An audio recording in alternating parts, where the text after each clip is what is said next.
Hello, good morning. Welcome to Mojo Monday. I think this is our fifth one. It's August 20th. And hold on one second while I get this to go live in the Wild Healers Rising group.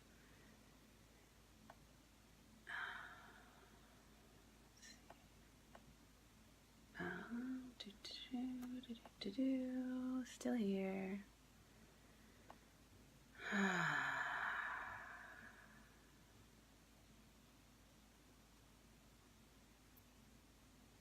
Sorry, it's taking me a while. Hello, person watching. I'm glad you're here with me. Okay, here, I'm going to share this in the Wild Healers Rising group, and I'll be right with you.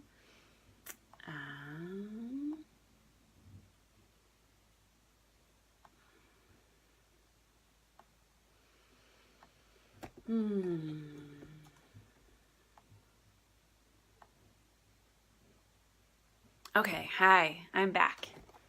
So, welcome to Mojo Monday. And today we're going to be talking about the 3 biggest mistakes that healer entrepreneurs make that keep them from having the business of their dreams. Deep breath. It's Monday. And I am going to just be authentic and confess that I just did not feel like doing this today. My toilet overflowed about 10 minutes ago, and I just had a little meltdown. But I did some dancing, which is always an awesome thing to do when you're just feeling shitty and you need to go on stage or in front of people. And so I'm feeling better. So I'm here with you today, and hi Liz, it's just you and me right now. Oh, one thing I wanted to say is that there was a little bit of confusion that this was just within the Wild Healers Rising group, and it is, but then it also goes to my business page and sometimes reaches other people. So this isn't a completely confidential space. I just wanted to let folks know that. But hi, Liz. Nice to have you here. Yeah, I'm having a funky morning, but I really want to show up for you and find my way into this talk.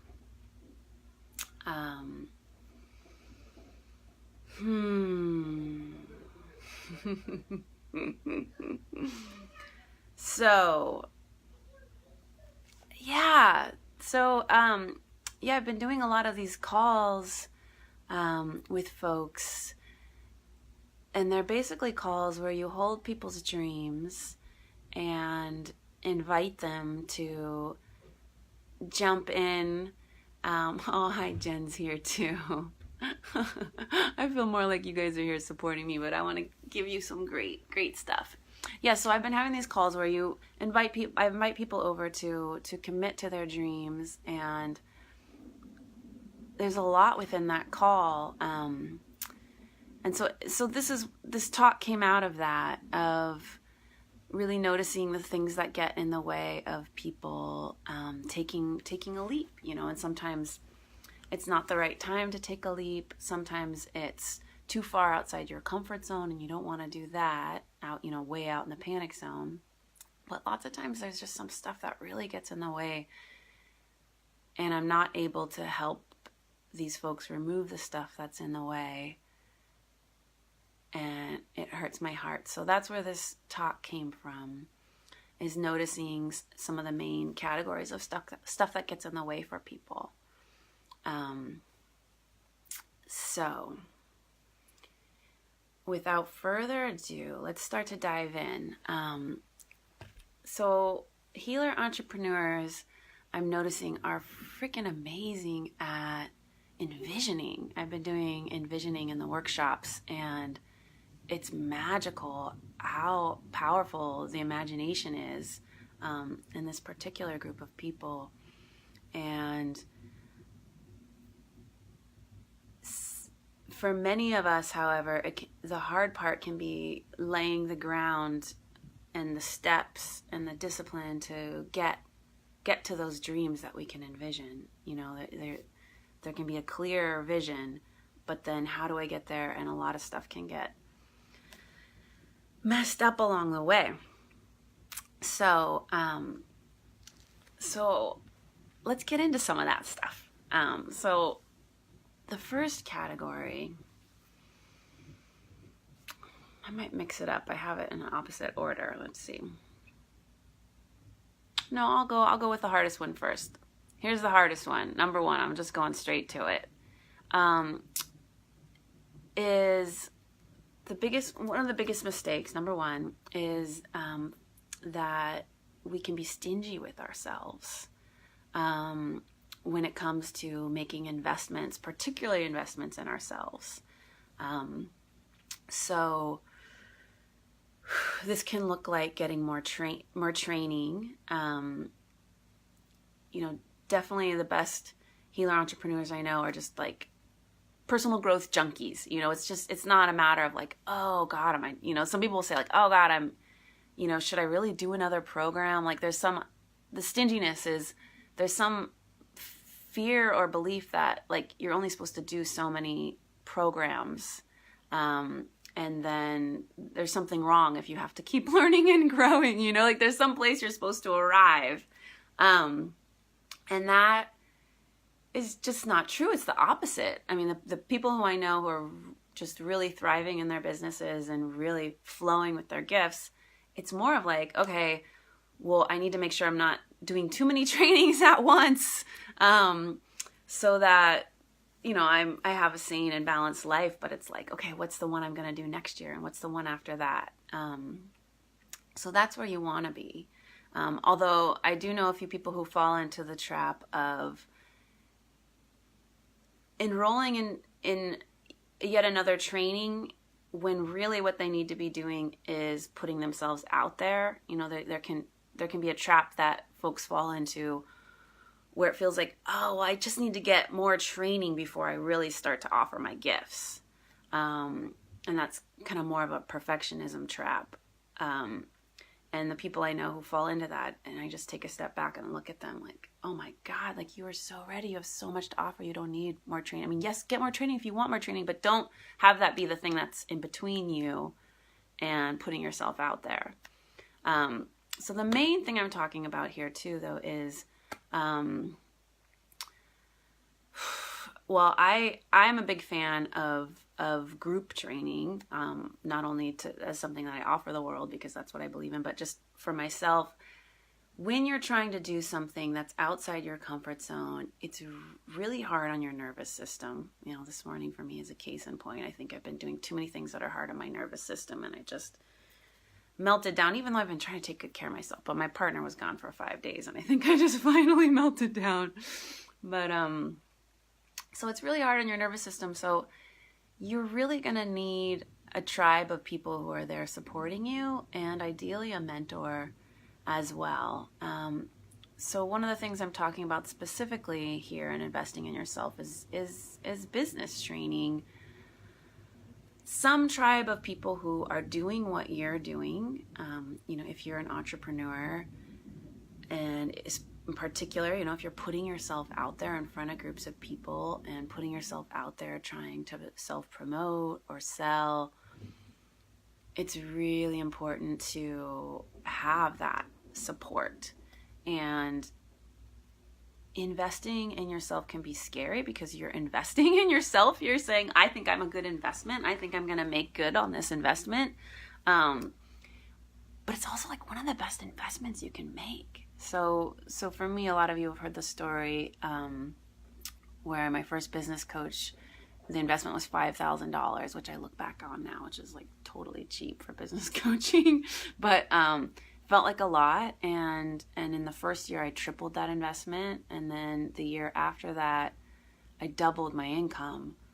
So I tripled again the original investment. So it's probably, I'm guessing that's the best investment I've ever made.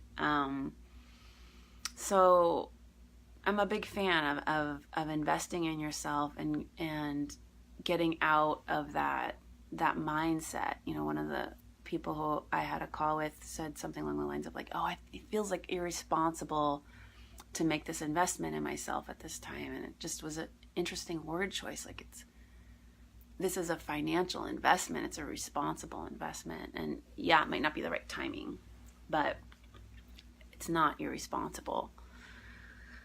Let me just see if there's anything else I want to say about that. Yeah, another thing about mentorship is, finding a mentor who resonates with. Oh, my friend Lena's watching. Hi, Lena. Oh, and Oha's here too. What a nice group of people for my Funky Monday. Man, thank you. I'm just feeling the love, you guys. I'm warming up with your love. It's funny, I got on here to give, and I feel like I'm receiving. Yeah. So hi, Lena. The thing with mentorship is just finding someone who you wouldn't mind imitating for a while, because we kind of imprint on our mentors, and I'll just find myself, when I get a new mentor, I'll just start doing whatever she's doing. And then eventually it just becomes my own, and it's a totally different thing. So it's just kind of how you have to do it in the beginning, is just imitate before innovate. So it's really hard to go into new territory without a template for that. So investing in yourself, sometimes that looks like signing up for something and you don't know where the next payment's going to come from. But if it's the right thing and you feel that yes, then you make it happen. It works. That's just how it's been for me. I haven't regretted any of the investments I've made in my training, in my business, in myself. So that's number one, is just go for it. Be decadent with yourself. Get the support. Get the trainings that are juicy for you. Don't get too many trainings at once, but just get training after training.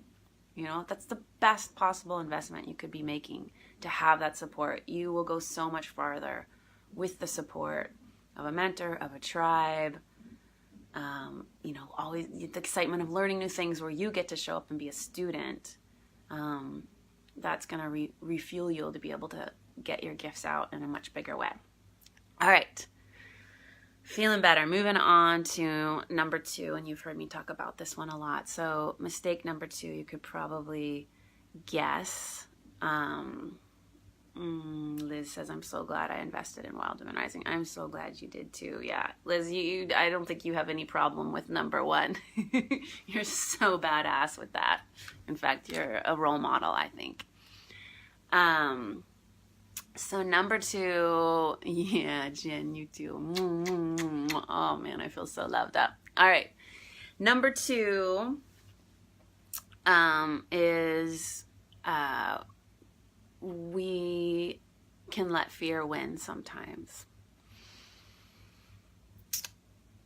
And this one's the saddest of all. This one is the saddest of all. It's yeah, so back to these calls that I have when I invite people, I'm inviting them to join my program, but it doesn't necessarily have to be my program.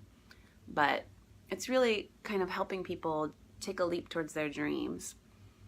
And then I can feel in the call that, that there's this possibility, and then sometimes it'll end with fear. And it's so sad, because fear is just a slippery, tricky motherfucker.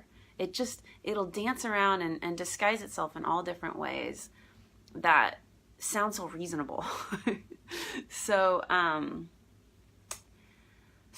people will say things like, it's not the right time, or I don't have the time, or I can't afford it. And every once in a while those things are true, but usually it's more, there's a fear there. And oftentimes I can walk them through it and get a better understanding of it. And oftentimes I can't, and it's sad. And when I talk about fear, it's, you never want to push yourself so far outside your comfort zone that you're just in that freak out panic zone. But you do always want to be pushing yourself outside your comfort zone. A lot of times when I'm coaching people, very often someone will say something like, I think I'm going to do this other thing because it just feels more comfortable. And that just sounds so reasonable when they say it. Like, oh yeah, I think I'm going to, not do the whole, 6-month create the 6-month program. I think I'll just like, do a workshop here and there, or, I think I won't charge so much. I think I'll just charge this a little bit because that just feels more comfortable. And, there's like, well, of course, do the thing that feels more comfortable, but actually, no, don't do the thing that feels more comfortable. Don't do the thing that's going to have you like peeing your pants, but do the thing that makes your heart beat, that's going to stretch your comfort zone, because that's what you want. You want to stretch it and then take a break. Don't forget about the break part. Sometimes I forget that part. And then stretch it and then take a break. And then, that's the kind of thing where it's like the end of the year and you're looking back on the year and you're like, holy fucking shit. Like, I was down there and now I'm up here and I'm doing this thing that used to freak my shit out. And now it's just like what I do. And that's just the most exhilarating feeling in the whole world. And then some folks, it's just, the difference is when you let fear win and probably you've had this experience. It's like you say, okay, well, I'm going to do the thing that feels more comfortable. And actually what happens is your world starts to shrink. And I've seen this happen I've had a few clients that just, they just, for whatever reason, couldn't push themselves or didn't push themselves to go beyond the fear. And it's just, your world just like shrinks and shrinks. And the older you get, your world just gets smaller and smaller. And it's the saddest thing. So that's an extreme example. The thing about fear is the more trauma you've had in your childhood, the more of a bastard it's going to be for you, because it's going to feel real in your body. Like that, for example, say you were little and you had a parent who would just be nasty every time you succeeded at something. Well, it's going to feel like in your body, like, why would I even go for that? That's just something awful is going to happen. It'll be even worse if I succeed, so fear, it's a protector. It's a misguided protector. So I like to break out inner characters. I do a lot of work in Wild Women Rising around finding these different parts of ourselves so that we can know who they are and converse with them. So fear often will show up in what I call the loyal soldier, and it's a part that's just been with you since your childhood, and he or she was so handy in your childhood. Like, they kept you safe. They said, hey, don't ever get in the spotlight, don't be big, just stay small, lay low, be safe. And that probably helped keep your psyche intact. And now you're an adult and you have people in your life who will support you, and those circumstances are no longer true. But this character just keeps showing up saying, no,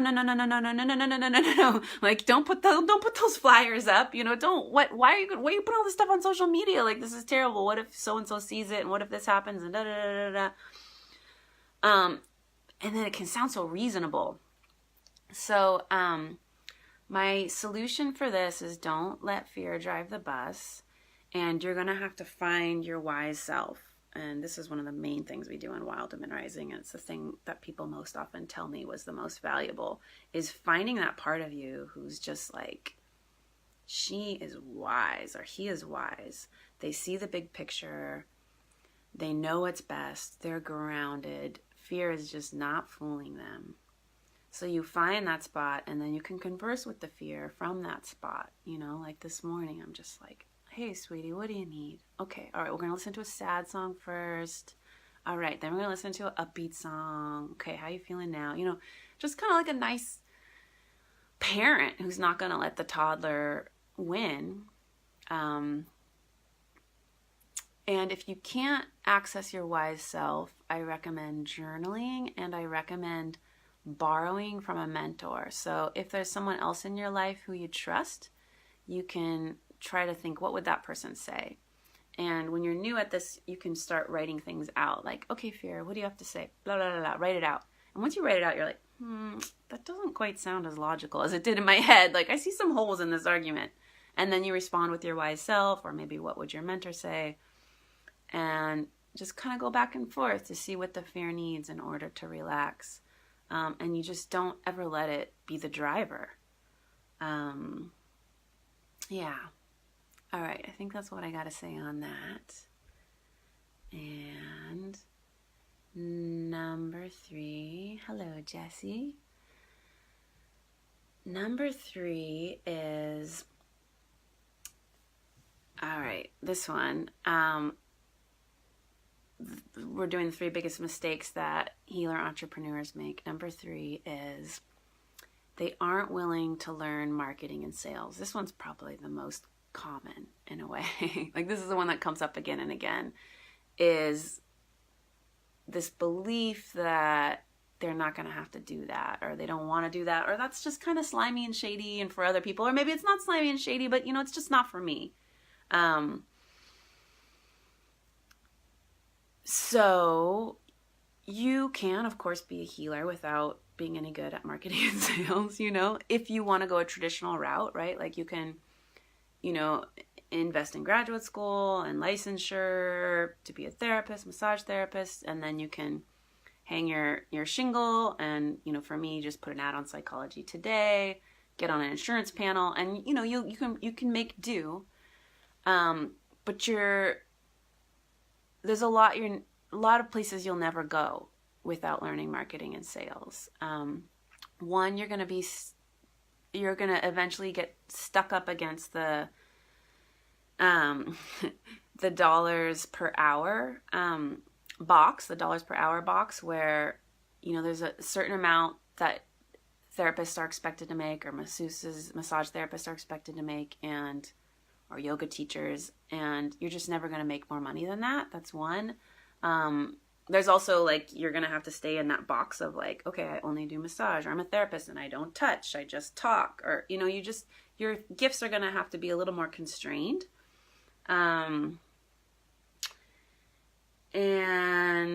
you're just probably going to get whoever walks in the door, because when you're doing marketing, you're figuring out, like, who is my ideal client? Who am I meant to serve? And you create your messaging around that, and you attract those people to you. You're being conscious and intentional and putting your message out there.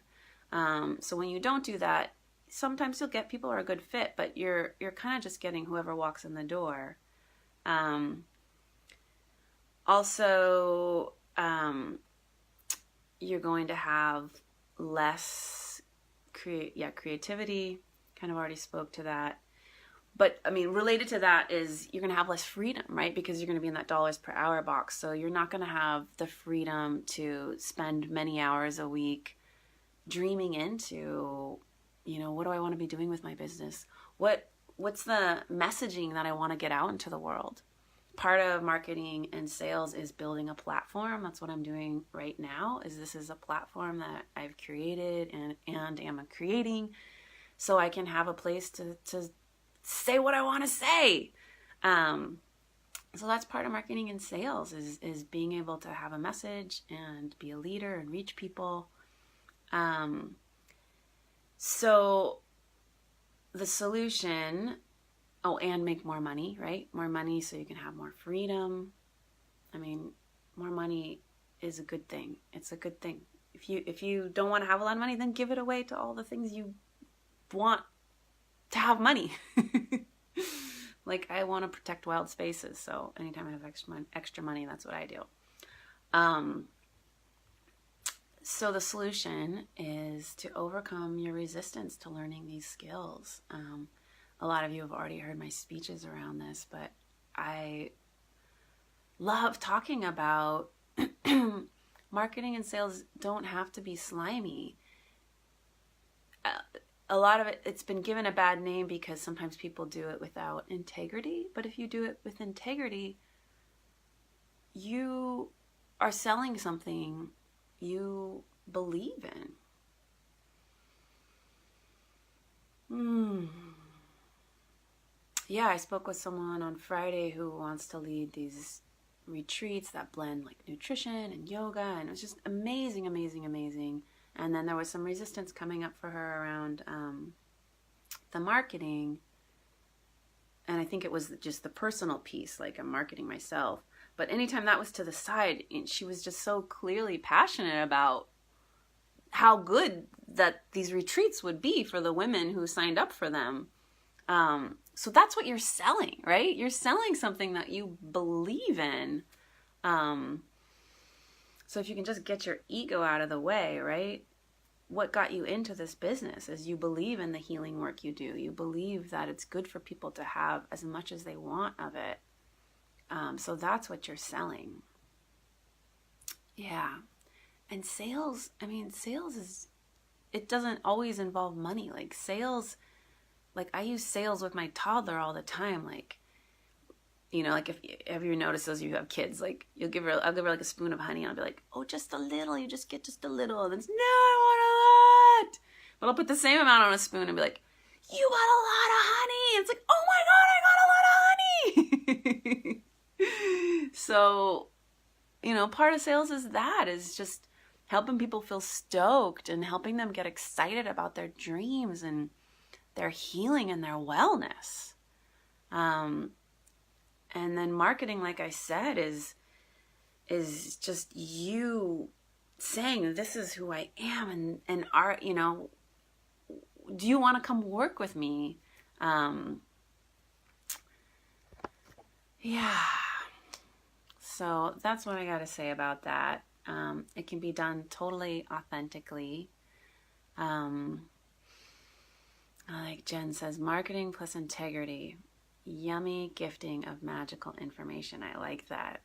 Yes. Yeah, when it's done with integrity, it's a beautiful, beautiful thing. You're doing a gift for someone to help them overcome that chasm of fear, to say yes to their dreams or to their wellness. Whatever solution you're offering, whatever transformation you're offering, that's what you're selling. And it's bigger than you, right? You're the one who's facilitating and creating and doing the work, but you're being called by something bigger than you.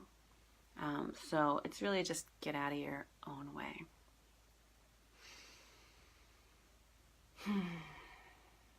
So to recap, we've got the 3 biggest mistakes. 1, don't be stingy with yourself. Invest, invest, invest in training and mentorship, in a tribe of other people who are trying to do what you're doing. Number 2, don't let fear win. Don't let fear drive the bus. Always be pushing your comfort zone. Find your wise self. Dialogue with your fear. Don't go into your panic zone, but try not to let fear win. And it's sneaky. It's gonna shapeshift. But don't do the comfortable thing all the time. And number 3 is be willing to learn marketing and sales. It doesn't have to be slimy. It can be authentic and beautiful and soulful. So hopefully I've inspired you. I would love if you want to type in what's your biggest takeaway from today. That'll help juice me up to know what you're getting from this.